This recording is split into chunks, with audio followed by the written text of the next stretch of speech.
안녕하세요. 요피코 사원입니다. 이번 영상은 논문의 제1저자, 교신저자, 공동저자가 무엇을 의미하는지에 대해 공유하도록 하겠습니다. 논문의 저자 표기는 언론에서도 자주 접할 수 있는 용어고 실제로 논문 작성을 하시는 분들도 마지막 단계에서 꼭 한번 고려해야 하는 용어인데요. 가장 단순하게 말하면 논문 작성의 기여도라고 보시면 되겠습니다. 먼저 논문의 제1저자라고 하면 연구를 계획하고 수행하고 논문을 작성하는데 가장 많이 기여를 한 저자를 의미합니다. 즉 논문의 실질적인 주인이라는 것입니다. 따라서 논문의 제1저자가 되면 논문의 저자 목록에서 가장 앞부분에 위치하게 되며 당연히 제1저자의 이름이 가장 눈에 띄게 됩니다. 또한 해당 논문이 인용될 때 저자가 1명이나 2명일 때는 모든 저자의 이름이 표기되지만 저자가 3명 이상일 때는 국문 논문일 경우 누구누구 외, 영문 논문일 경우 누구누구 에달로 표기되게 됩니다. 따라서 이때는 가장 앞에 있는 제1저자의 이름만 인용에 표기되게 되며 그만큼 제1저자가 논문에서 중요한 역할을 맡고 있다는 것을 반증하는 것입니다.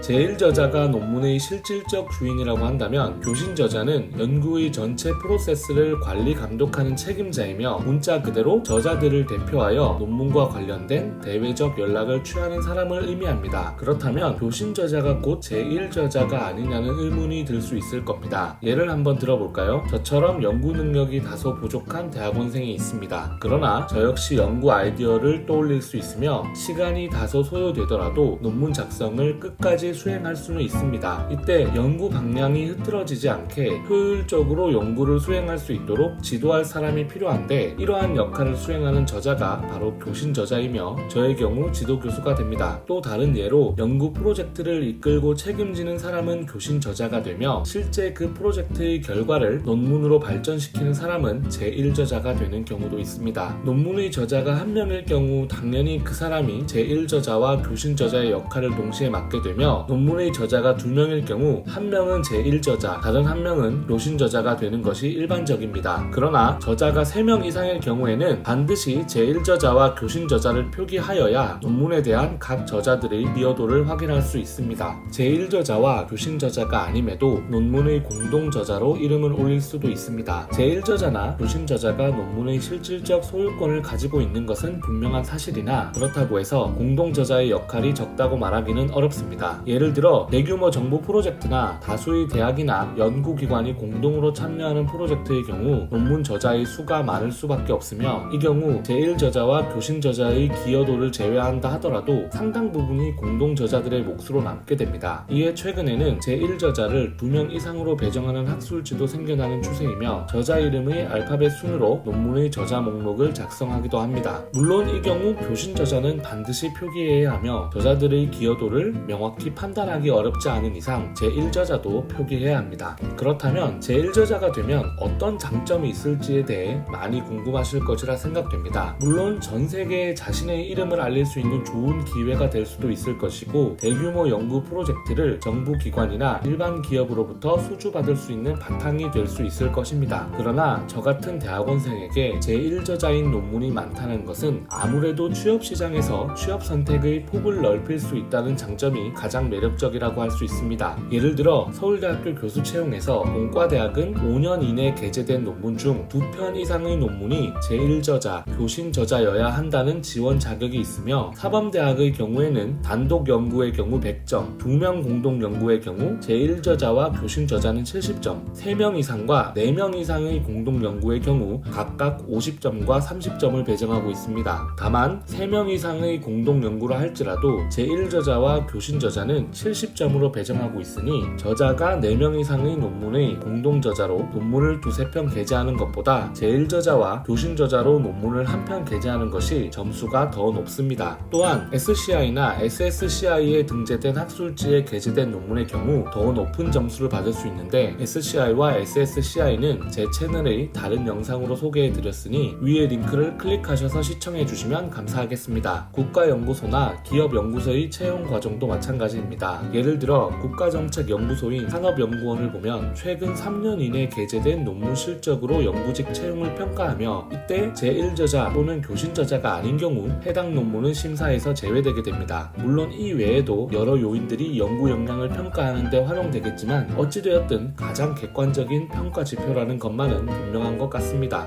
논문의 제1저자가 되는 것은 정말로 어려운 일입니다. 최소 6개월 이상의 시간이 투입되는 일이며 그만큼 주어지는 혜택도 상당하다고 할 수 있습니다. 따라서 논문의 제1저자라 함은 일단 해당 연구에 대해 100% 이해할 수 있는 사람이어야 할 것입니다. 그러나 최근 언론에서 정치인이나 교수 등 사회 지도층 자녀들이 수많은 논문의 제1저자로 등록되어 있다는 보도가 나오고 있습니다. 실제 그 자녀들, 중고등학생들이 연구에 그만큼 기여했을 수도 있는 가능성이 없는 것은 아니지만 제1저자로 논문을 게재하기 위해 죽을 만큼 열심히 연구하는 우리나라의 몇만 명 대학원생들을 생각하면 조금 씁쓸한 것이 사실입니다. 제가 이번에 준비한 영상은 여기까지입니다. 영상이 도움이 되었다면 좋아요와 구독 꼭 부탁드리며 다음에는 더 유익한 영상으로 찾아뵙겠습니다.